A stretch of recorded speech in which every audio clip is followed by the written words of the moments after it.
Boa noite. E aí, todo mundo aquecido, tranquilos? Até aqueles que vieram de longe, estão acostumados já com o frio? Mais ou menos, né? Quero dar as boas-vindas a todos. Então, meus queridos, hoje nós celebramos o DIP. Se vocês não sabem o que significa o DIP, eu vou explicar para vocês. É o Domingo da Igreja Perseguida. No mundo inteiro, em vários países, é comemorado, é celebrado esse dia, que é o Domingo da Igreja Perseguida. O que significa isso? Esse domingo é lembrado daqueles cristãos que são perseguidos. Em muitos países é proibido ser cristão. Então há um dia especial e eles são lembrados. Essa ONG, na verdade, que criou isso, que começou isso, é Portas Abertas. O nome é chamado Portas Abertas. Provavelmente vocês conhecem, alguns já ouviram falar. O fundador é um irmão André. Embora ele tenha um nome brasileiro, né, parece, mas ele não é brasileiro. Ele nasceu em Alkmaar. É um nomezinho difícil de dizer. Nos Países Baixos, na província da Holanda do Norte, na Europa. Então, esse é o homem que fundou essa ONG Portas Abertas e ajuda esse pessoal da igreja perseguida. E essa fundação ela iniciou lá em 1988. E hoje nós vamos celebrar esse dia, então. Então, hoje nós vamos ter uma mensagem mais voltada para isso. Mas também uma aplicação, um ensinamento para nós também, né? Tem tudo a ver com o que a igreja passa e já passou. E para nós entendermos um pouquinho o que significa essa igreja perseguida, esses cristãos que vivem fugindo da morte, às vezes até, nós vamos assistir um videozinho de 2 minutos. 2 minutos e 40 segundos, nós vamos assistir um videozinho aqui, depois a gente vai continuar, então. Nós vivemos num país privilegiado, numa região privilegiada, e não temos esses problemas que eles têm. Mas muitos aí vivem em campos de refugiados, vivem em condições precárias, né? E é isso que essa ONG procura fazer, dando uma assistência a essas pessoas, ajudando elas nas suas deficiências que elas passam no dia a dia, né? Além, é claro que entre todos esses, existem muitos que são irmãos em Cristo nosso. Muitas pessoas, uma grande maioria, que são verdadeiros cristãos e que estão sofrendo também. Então é triste de ver, mas o mundo é desse jeito. O mundo é injusto. E eu quero ver com vocês o que Pedro fala, então, para nós, um texto, naquela sequência que nós vemos estudando da carta de Pedro, 1 a Pedro. Eu gostaria que vocês abrissem no capítulo 2 e nós vamos ler do verso 11 ao 17. Quem não tiver a Bíblia em papel, quem não tiver no celular, nós vamos ter na projeção aqui também o texto. Então, 1 Pedro, capítulo 2, do 11 ao 17. Ali diz assim: Amados, insisto em que, como estrangeiros e peregrinos no mundo, vocês se abstenham-se dos desejos carnais que guerreiam contra a alma. Vivam entre os pagãos de maneira exemplar, para que, mesmo que eles o acusem de praticarem o mal, observem as boas obras que vocês praticam e glorifiquem a Deus no dia da sua intervenção. Por causa do Senhor, sujeitem-se a toda autoridade constituída entre os homens, seja ao rei como autoridade suprema, seja aos governantes como por ele enviados, para punir os que praticam o mal e honrar os que praticam o bem. Pois é da vontade de Deus que, praticando o bem, vocês silenciem a ignorância dos insensatos. Vivam como pessoas livres, mas não usem a liberdade como desculpa para fazer o mal. Vivam como servos de Deus. Tratem a todos com o devido respeito. Amem os irmãos e temam a Deus e honrem ao Rei. Senhor Jesus, nós queremos louvar e agradecer a Ti, o Pai, por nossas vidas. Pedir a Ti, Senhor, que o Teu Espírito Santo nos conduza, que abra a nossa mente e o nosso coração, que nos dê entendimento dessa palavra, que possamos sair daqui edificados, ó Deus, e que a Tua vontade seja feita em nossas vidas, ó Pai. Usa-me também a mim, Senhor, como um instrumento em Tuas mãos, para falar somente a verdade, aquilo que o Senhor tem para esse momento. Em nome de Jesus Cristo. Amém. Então aqui Pedro escreve uma carta aos cristãos que eram perseguidos naquela época, que já estavam fugindo. E ali no versículo 11, ele diz assim: amados, insisto em que, como estrangeiros e peregrinos no mundo, vocês se abstenham dos desejos carnais que guerreiam contra a alma de vocês. Estrangeiros. Então esse povo era estrangeiro em outro lugar. Pedro escreve essa carta aos judeus e gentios convertidos que moravam lá em 1 Pedro, versículo 1. Quando Pedro começa a carta, ele vai dizer a quem ele está escrevendo essa carta, né? Versículo 1 vai dizer: Pedro, apóstolo de Jesus Cristo, aos eleitos de Deus e peregrinos dispersos, aonde? No Ponto, na Galácia, na Capadócia, na província da Ásia e na Bitínia. Então essa era a região aonde esses cristãos eram peregrinos, aonde eles estavam, de certa forma, morando ou refugiados. Era lá que eles viviam. E Pedro está escrevendo a carta a eles porque eles foram expulsos de Roma, muitos deles. Nesse tempo, nesse contexto, Nero criou uma grande perseguição, acusando os cristãos de terem colocado fogo em Roma, coisa que era mentira. Hoje é comprovado que foi ele mesmo quem colocou fogo na cidade, porque ele queria fazer uma cidade nova e queria colocar um nome para ele, né, na cidade, na verdade. É um nome difícil, eu nem vou falar.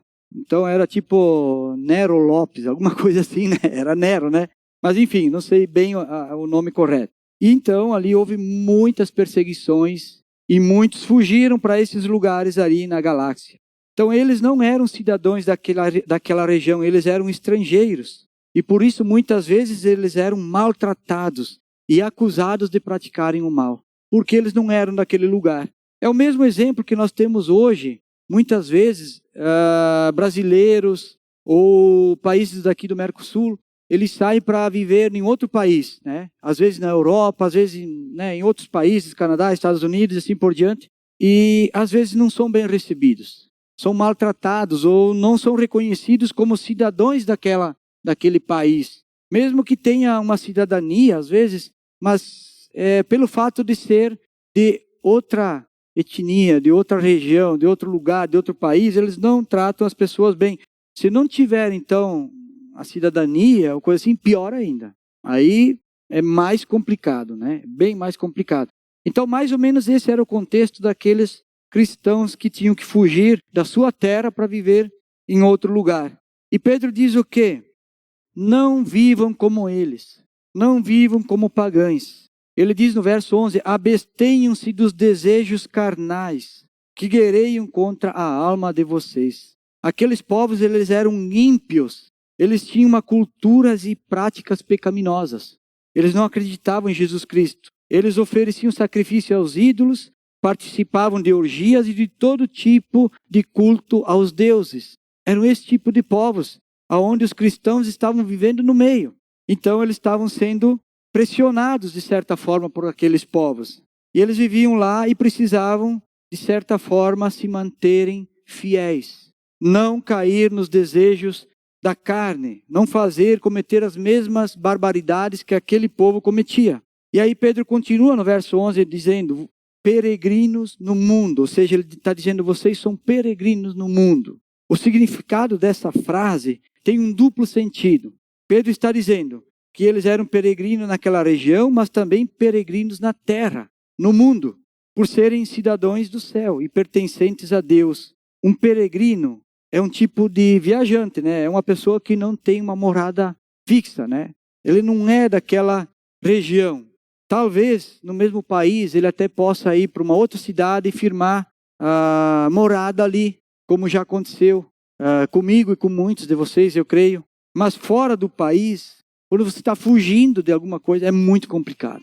É muito complicado. E eles eram peregrinos e viajantes, eles não pertenciam àquele povo, àquele lugar. E aí ficaram perdidos, né? Porque eles não pertenciam. Um peregrino que pertence a Deus, ele sabe que a sua terra, a sua pátria é outra. E ele não vê a hora de voltar para a sua terra, para a sua pátria, para o seu lugar de origem. É assim que deve ser para o cristão. Então Pedro diz, vocês são estrangeiros e peregrinos e vivem no meio de um povo que os acusa. Um povo que é ímpio, que é rebelde, que é idólatra. Mas, versículo 12, olha o que Pedro vai dizer no versículo 12. Mas, apesar de tudo isso, vivam entre os pagãos de maneira exemplar, para que mesmo que eles os acusem de praticar o mal, observem as boas obras que vocês praticam e glorifiquem a Deus no dia da sua intervenção. Então, vivam de maneira exemplar, vivam como cidadãos do céu, como servos de Cristo, como o exemplo de Cristo, que mesmo vivendo num mundo hostil, não cedeu aos desejos da carne, não se entregou ao mundo das tentações do pecado. Esse foi Jesus Cristo. Jesus Cristo viveu num mundo hostil, num mundo de tentações, de provações, mas ele não se entregou. Então é isso que Pedro está dizendo, ó, vivam dessa maneira, de maneira exemplar. Não entrem na deles, vivam da maneira de Cristo. Pedro diz ainda, vivam de maneira exemplar, praticando as boas obras que glorificam a Deus. Os cristãos naquela época, eles eram reconhecidos por ter compaixão dos outros. Eles ajudavam os necessitados, agiam com bondade e misericórdia. E muitos eram verdadeiros servos das pessoas e de Deus. A forma como eles viviam chamava a atenção por serem humildes e honestos. Por Cristo, por terem um coração fiel e transformado. E agora em sacrifício a Cristo e ao Evangelho, e não mais em sacrifício à carne e aos ídolos. Um estilo de vida totalmente diferente daqueles povos. Por isso que eles eram vistos, por isso que chamava a atenção, por isso que muitas vezes eles eram perseguidos, porque se destacavam, se destacavam entre aqueles povos. No verso 13, Pedro vai dizer, por causa do Senhor, sujeitem-se a toda autoridade constituída entre os homens, seja o rei como autoridade suprema, versículo 14, seja os governantes como por ele enviados, para punir os que praticam o mal e honrar os que praticam o bem. Então Pedro está dizendo, sujeitem-se a toda autoridade constituída entre os homens. Esta palavra, sujeitar-se, ela vem de um termo militar, que era muito conhecida entre eles, por estarem debaixo do domínio romano. Todas aquelas províncias, como já falei antes, a Galácia, a Capadócia, a Ásia, a Bitínia, faziam parte do Império Romano. Então eles tinham que sujeitar-se ao imperador e aos governantes daquela região, porque estavam na província romana. Pedro diz, sujeitem-se a toda autoridade. Um soldado romano, ele já era uma autoridade. Somente um soldado já era uma autoridade. Mas ele aqui se refere ao rei, ao próprio rei, ao imperador. Os governantes, que eram chamados de procônsules. Eles tinham autoridade administrativa, judiciária, governamental em cada província. E Pedro diz, sujeitem-se a esses homens, para que vocês não sejam punidos. Por quê? Porque eles eram os juízes e autoridades, e os cristãos deviam submeter-se a eles, ser exemplo da prática do bem, para que não fossem castigados, açoitados ou presos. Era assim que acontecia. Quando alguém desobedecia uma autoridade naquela época lá, era assim que eles faziam. Eles eram castigados, açoitados, presos, às vezes mortos. Não tinha muito direito a julgamento. Não é que nem hoje, que a gente tem o processo, tem o julgamento e ainda pode recorrer, tem a réplica, tréplica e quadritéplica e vai indo, Não era desse jeito. Porque a religião cristã naquele tempo não era oficializada ainda. Por isso era um movimento proibido. Nesse tempo aí, a religião cristã, quem se dizia cristão, eles estavam fazendo algo proibido. Só foi oficializada a religião cristã 340 anos depois. E então havia ali uma certa hostilidade contra a fé cristã. Aqueles que professavam a fé em Cristo eram hostilizados. E qualquer pessoa podia levantar uma acusação ou provocar uma revolta contra os cristãos. Qualquer pessoa. Se vocês lerem lá as cartas de Paulo, vão ver que às vezes bastava Paulo falar alguma coisa que alguém não achava legal e já criava um tumulto ali. E depois daquele tumulto já ia para um pré-julgamento e eram açoitados e depois iam para a prisão. Muitas vezes aconteceu isso com o próprio Paulo e seus discípulos. Mas no verso 15, diz assim Pedro, pois é da vontade de Deus que praticando o bem vocês silenciem a ignorância dos insensatos. Ou seja, quando uma pessoa fala mal da gente, quando ela critica alguma coisa, a melhor maneira de fazer com que essas pessoas entendam e que elas reconheçam que estão erradas, que elas parem de perseguir, é fazer o bem. É provar que elas estão erradas. E é isso que Pedro está dizendo. Vocês pratiquem o bem. E aí vocês vão silenciar a ignorância dos insensatos. Pratiquem o bem. Mesmo quando eles praticavam o bem, às vezes havia injustiça. Muitos cristãos ainda eram punidos e perseguidos e mortos. Simplesmente porque eram cristãos, como eu já falei. Em alguns casos raros, poucos casos, até eles podiam ser honrados. Mas era raridade um cristão ser reconhecido e ser honrado. E aí vamos para o verso 16, onde Pedro vai dizer: vivam como pessoas livres, mas não usem a liberdade como desculpa para fazer o mal. Vivam como servos de Deus. Existem leis em todos os países, mas vamos pegar o exemplo nós aqui. Existem leis em nosso país. Se eu obedecer ou não, não faz diferença. A lei não vai mudar porque eu não cumpro a lei. A lei continua. Não vai mudar porque eu não cumpro a lei.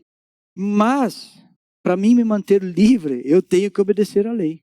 Para mim me manter livre, eu preciso obedecer a lei. Porque Pedro diz, vivam como pessoas livres, quer dizer, não sejam presos, sejam livres. Mantenham-se equilibrados, a liberdade de vocês é Cristo.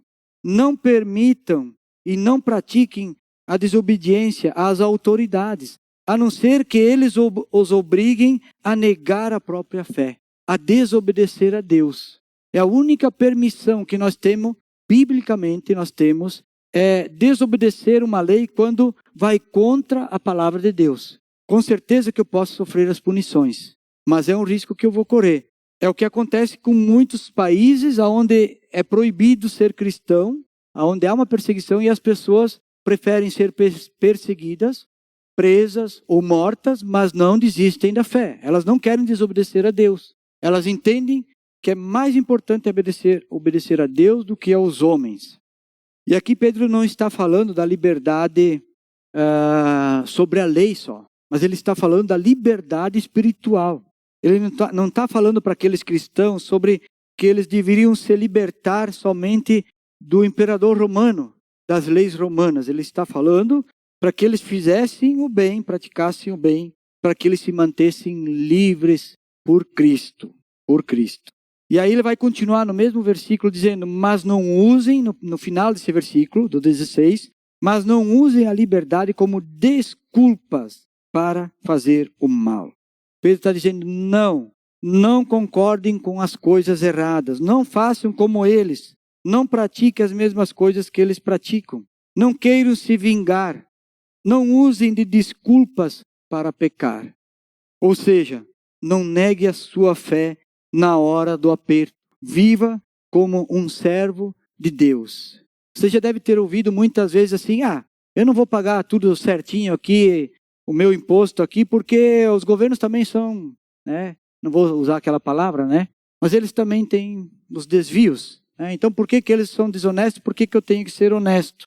Aqui Pedro está dizendo, não importa como eles são, não importa. Nós devemos fazer a nossa parte. Nós devemos ser corretos, honestos. E o verso 17 ele vai dizer assim, tratem todos com o devido respeito. Amem os irmãos, temam a Deus e honrem ao rei. Isso aqui eu quero explicar para vocês separadamente, um por um, porque é muito importante isso aqui. Primeiramente, Pedro está dizendo, tratem a todos com o devido respeito. Não importa se nós, se vocês, Pedro está dizendo, são maltratados. Não importa se vocês são perseguidos. Vivam como servos de Deus. Tratem a todos com o devido respeito. Na sequência, Pedro está fazendo 3 pedidos para eles. Ou, talvez, na interpretação mais correta, são 3 ordenanças aí no verso 17. Primeiramente, ele diz, amem os irmãos. Amem os irmãos. Naquele tempo havia grandes diferenças culturais, como os romanos, os gregos, os judeus e os gentios. Todas essas culturas diferentes viviam junto. Cada cultura tinha os seus costumes, suas práticas, suas diferenças culturais. Mas agora eles estavam vivendo juntos. Agora eles se converteram a Cristo. Então, é que nem nós aqui, né? Aqui temos alemães, italianos, brasileiros, portugueses, várias diferentes. Então lá eles também eram assim, e tinham costumes diferentes, muito diferentes. Então Pedro diz assim, amem os irmãos. Por que isso? Eles precisavam andar em comunhão, na mesma direção. Eles tinham dificuldade em aceitar as diferenças e costumes uns dos outros. Por exemplo, quando Paulo escreve a carta de Coríntios, 1 Coríntios, ele vai dizer que alguns achavam que podiam comer de tudo, outros não. É como nós aqui, alguns acham que na sexta-feira santa só pode comer peixe, que não pode comer carne com sangue. Então, há diferenças de culturas e pensamentos, de práticas, né? Ou então, eles tinham discussões sobre as festas comemorativas judaicas. Os gentios não concordavam com os judeus. Ou até mesmo sobre a velha aliança e a nova aliança, a circuncisão e não circuncisão, a lei e agora, então, a vida pela graça com Jesus Cristo. Então havia muitas diferenças aí entre eles cristãos, que era difícil eles terem uma direção única, porque uns achavam que precisava de Jesus e mais isso e mais aquilo, ou aquele outro. E outros, como sabemos, não, é somente Jesus. E é somente Jesus. Então aqui Pedro está dizendo, vivam em comunhão, amem os irmãos, não arrumem atrito entre vocês. Por isso Pedro ordena, amem os irmãos e aceitem uns aos outros, não briguem. Porque se vocês brigarem, vocês vão ser reconhecidos pelo quê? Se vocês se amarem, vocês serão reconhecidos pelo amor. E esse amor identifica a prática do bem e identifica um servo de Cristo. Então era assim que eles deviam viver. Por isso Pedro ordena, amem os irmãos. Segundo Pedro diz, temam a Deus. Os cristãos perseguidos daquela região, eles tinham muito medo. Eles tinham muito medo dos homens, mais do que de Deus. Mais do que de Deus. Mas Pedro ordena, temam a Deus. Não se preocupe com os homens que só podem matar o corpo. O que um homem pode fazer contra o seu semelhante? Ele pode tirar a vida do seu semelhante. Mas o espírito, a alma da pessoa não morre jamais. Eles não podem tirar. Só pode destruir o corpo. Então Pedro está dizendo assim, cuidem da alma de vocês, do Espírito Santo que habita em vocês. Ele é a rocha, ele é a fortaleza de vocês. Nenhum rei, nenhum imperador está acima de Deus. Nenhum. Temam somente a Deus. E o terceiro ponto que Pedro ordena aqui é honrem ao rei. Aqui Pedro faz uma distinção entre Deus, os irmãos em Cristo e o rei. O rei aqui no caso era o imperador romano, né? Que se considerava o quê? Um deus. Vocês sabem que muitos reis, governantes, se achavam deuses. Se achavam um deus, com letra minúscula. Pedro diz, obedeçam ao imperador, sujeitem-se a ele como autoridade terrena. Como autoridade terrena. Mas vocês não precisam temer ao rei, ele não é Deus. Interessante, né? Temam somente a Deus. O rei ou o imperador não é Deus. Vocês não precisam amar ao rei como amam os irmãos. Não precisam amar ao rei como vocês amam os irmãos. E nem temer, porque ele é somente um homem. Nada mais do que isso.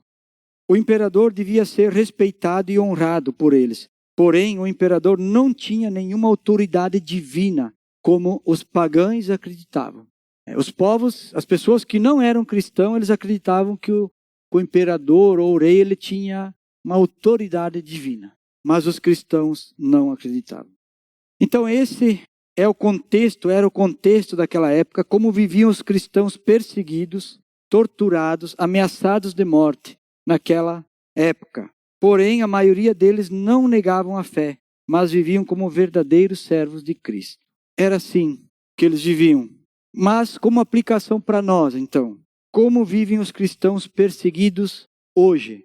Que para nós o que vale entender é como vivem os cristãos de hoje.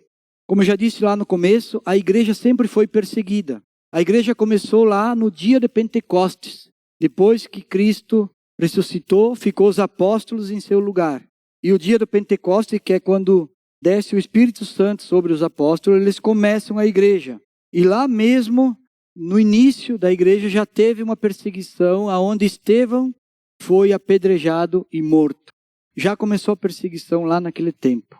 Mas a luta sempre foi para os cristãos, desde aquele tempo e até hoje, é manter-se livre, que também significa sujeitar-se às autoridades terrenas ou entre os homens. Por incrível que pareça, manter-se livre nesse mundo, principalmente para a igreja perseguida, é respeitar as autoridades terrenas. Caso contrário, eles mandam matar.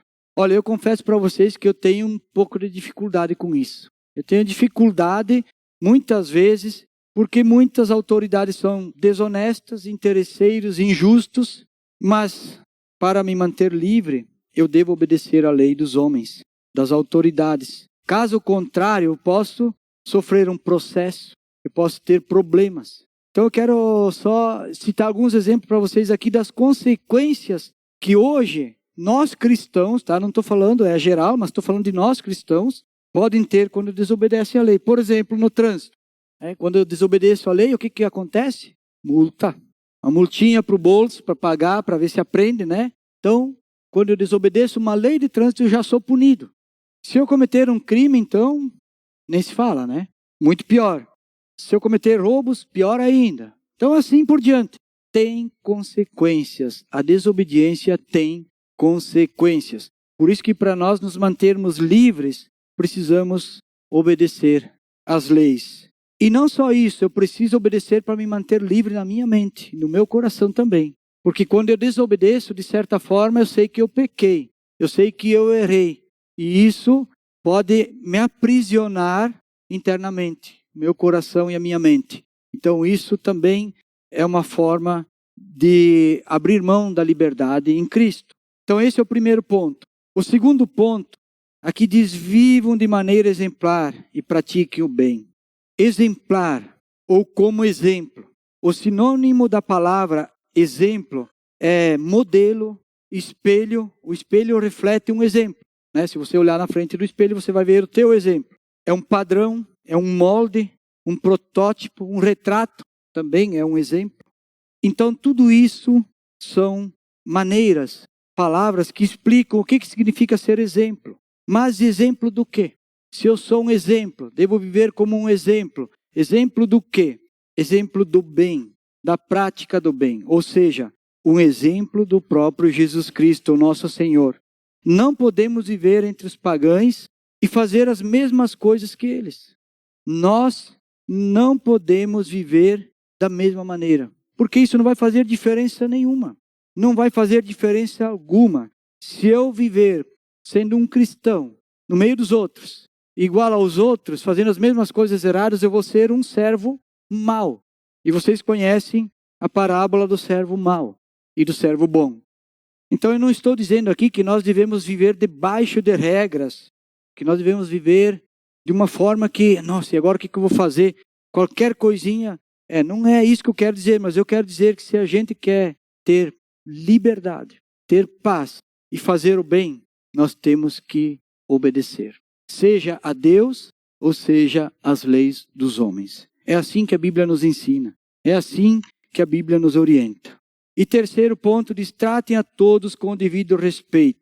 Hoje nós vivemos numa tremenda falta de educação e de respeito. E vocês vão entender por que eu estou falando isso. Todos, na grande maioria, criticam as autoridades, com razão ou não, mas criticam.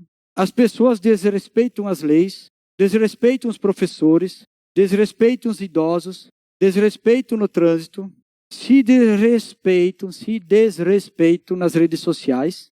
E isso acaba virando um círculo vicioso. Vira um círculo vicioso do desrespeito. Bom, já que fulano desrespeita lá, desrespeita aqui e tal. E eu não estou falando que eu estou fora disso, tá? Não estou fazendo aqui acusação a ninguém. Tá? Eu estou no mesmo barco. Estou no mesmo barco.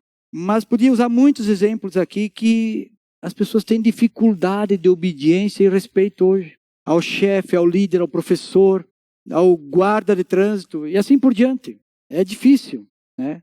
Isso acaba contaminando todos os relacionamentos, inclusive o agir dos cristãos, né? Acaba contaminando o nosso agir, porque parece que tudo vira modismo. A cultura, em geral, tudo é liberal, então parece que vira modismo e acaba prejudicando a nós, os cristãos. E às vezes a gente acaba se desrespeitando entre irmãos em Cristo até, porque cria-se um vício, um giro, essa questão do desrespeito. Por isso que Pedro diz, tratem a todos com o devido respeito. Tratem a todos com o devido respeito. É complicado, né? Mas é a ordenança de Pedro. E vivam como servos, obedeçam ao rei, às autoridades, amem aos irmãos e temam a Deus. É isso que Pedro está falando. Desde os tempos de Paulo e de Pedro e ainda até hoje, as autoridades oprimem os cristãos. É nesse contexto que vivem muitos cristãos perseguidos no mundo hoje.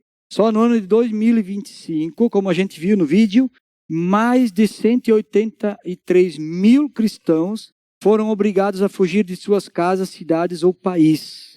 Eles foram obrigados a fugir. E em Mateus 10, 23, não precisa abrir lá, mas diz assim no início do versículo que quando forem perseguidos, mudem, fujam para outro lugar. É o próprio Jesus Cristo falando isso. Não é para o cristão aceitar simplesmente, bom, Bento Gonçalves vai ser perseguido, vamos fugir, vamos para Garibaldi. Eu já moro lá em Garibaldi, vou fugir para outra cidade então. Então vocês vão vir todos lá, daí eles vão perseguir nós lá também. Mas Cristo diz, fujam para outro lugar. Então o cristão não tem que ser inocente e bobo ao ponto de, não, aqui chegou a perseguição, eu vou viver aqui. Se Montebello ainda não há perseguição, vamos para Montebello. Né? Para que eu vou morrer em Bento? No ano de 2024, mais de 4.500 cristãos foram mortos por declarar a fé em Jesus Cristo só na Índia, na Nigéria e em Mianmar. Só nesses 3 lugares, nessas 3 regiões, foram mortos o ano passado 4.500 cristãos. Esses são os dados, as informações que eles nos passam. Porém, nós vivemos num país livre. Amém. Mas por quanto tempo? Vocês sabem que a Colômbia, que é a nossa vizinha aqui no Mercosul, já é um país perseguido? Está no 50, né? É o que chama G50? Já está tem uma escala de países, a perseguição ela vai da mais forte até a mais fraca, né? Eu não sei até que número que vai, 150, eu acho, né? Isso. Então, a Colômbia já é um país que está no 50 da perseguição. E lá não é só os governantes, mas principalmente as facções criminosas que perseguem. E eu digo para vocês, talvez o Brasil nós não vamos ter problemas com autoridades, talvez, de perseguição, mas mais fácil ser as facções criminosas, que já dominam grandes capitais, que já dominam boa parte da humanidade, aonde a pessoa que tem negócio, ela tem que pagar para ter o seu próprio negócio. Para vocês terem uma ideia de como funciona em Porto Alegre, para ter um Uber, dependendo do bairro, a região que você frequenta, você quer fazer, você tem que pagar uma taxa para a facção que cuida daqueles bairros, senão você não entra. Ou você entra, não sai. Aqui, pertinho, teve um homem da igreja de Sapiranga, Aliança Bíblica em Sapiranga, que comprou um Uber para fazer lá em Sapiranga. E ele foi fazer algumas viagens até o aeroporto, até Porto Alegre. E um dia depois que ele tinha ido, encostou uma pessoa nele e só falou para ele o seguinte, se você for de novo para a região de Porto Alegre, você quiser fazer esse trabalho como Uber, você vai ter que pagar tanto. Caso contrário, você não saia da cidade. Olha só. O Giovanni, quem contou dessa pessoa que frequenta a igreja lá. Então a perseguição ela vai vir. Não sei quanto tempo vai demorar, mas ela vai vir. Vai chegar o momento. E nós temos e devemos estar preparados. Como vai ser quando vier a perseguição? Será que a minha fé vai ser suficiente? Será que eu vou permanecer na fé? Eu preciso ser um exemplo. E Jesus, é Ele quem me diz que eu devo me sujeitar às autoridades terrenas. E pior ainda, mesmo que elas sejam desonestas. Não é só os bons, só aqueles que são corretos. Não importa. Jesus sujeitou-se às autoridades romanas, judaicas, ao rei Herodes e a Pilatos. Todos eles foram com ele? Injusto. Todos eles foram injustos. Mas Jesus foi o exemplo de submissão e da prática do bem, apesar das injustiças contra ele. Vocês conhecem que esses homens que eu citei aqui, julgaram Jesus e crucificaram Jesus. Mesmo assim, Jesus foi obediente. E Pedro diz no verso 16, vivam como pessoas livres, mas não usem a liberdade como desculpa para fazer o mal. Vivam como servos de Deus. Não se preocupem quanto às autoridades. Todos eles irão prestar conta. Todos vão prestar contas. Não cabe a nós julgar. Não cabe a nós. Agora a pergunta para finalizar aqui, a pergunta para mim e para você é: o que eu vou fazer com essa mensagem amanhã? O que eu vou fazer com essa mensagem amanhã, ou a partir da manhã, essa semana, daqui para frente? Ou o que eu vou fazer com essa mensagem quando de fato vier a perseguição? O que eu vou fazer? Não existe maior testemunho do que morrer pelo nome de Cristo. Não existe maior testemunho do que morrer pelo nome de Cristo. Por isso nós precisamos orar diariamente pelos cristãos perseguidos no mundo, para que eles não desfaleçam na fé, pois nós fazemos parte do mesmo corpo de Cristo com eles. O dia que formos para o céu, nós vamos nos encontrar com todos estes que estão lá, refugiados naqueles campos, onde estão sofrendo fome, doenças, maus tratos e acusações de morte. E agora, para nós finalizar, eu gostaria que a gente separasse aí 2 a 2, 3 pessoas e que todos nós fizéssemos uma oração por esses irmãos perseguidos, por essas igrejas perseguidas. Ó Senhor Jesus, queremos glorificar a Ti, Pai. Sabemos que em todos os tempos, desde o começo, lá no início da igreja, muitos foram perseguidos e em todas as gerações, e até hoje continua, Deus. E certamente será cada vez mais até a volta de Cristo. Por isso, Senhor, pedimos a Ti, Pai, tem misericórdia, tem compaixão dessas pessoas, ó Deus, que sofrem por causa do nome, que não desistem, que são fiéis a Ti. Nós precisamos reconhecer a fé que eles têm. Precisamos olhar para eles como exemplo para as nossas vidas. E, Senhor, não permita, Pai, que pessoas maldosas, que pessoas autoritárias, Senhor, oprimam tanto essas pessoas necessitadas, ó Deus. Liberta eles para que eles tenham a verdadeira paz, a verdadeira alegria de viver, de confessar Jesus livremente, sem serem proibidos, ó Deus. Então pedimos a Ti, Pai. E também pedimos a Ti, Senhor, que aqui no nosso país, aqui na nossa região, Pai, que a gente não sofra com isso, que não venha essa perseguição, que a gente possa falar de Jesus abertamente, que a gente possa falar do Evangelho, que a gente possa ajudar as pessoas necessitadas, ó Deus, porque todos aqueles que sofrem, que têm necessidades, que sofrem por algum problema, Deus, devido a essa perseguição, Senhor, são pessoas que nós precisamos orar e ajudar sempre que possível. Por isso pedimos a Ti, Pai, tem compaixão e misericórdia e guarda a mente e o coração de cada um, no nome de Jesus Cristo. Amém.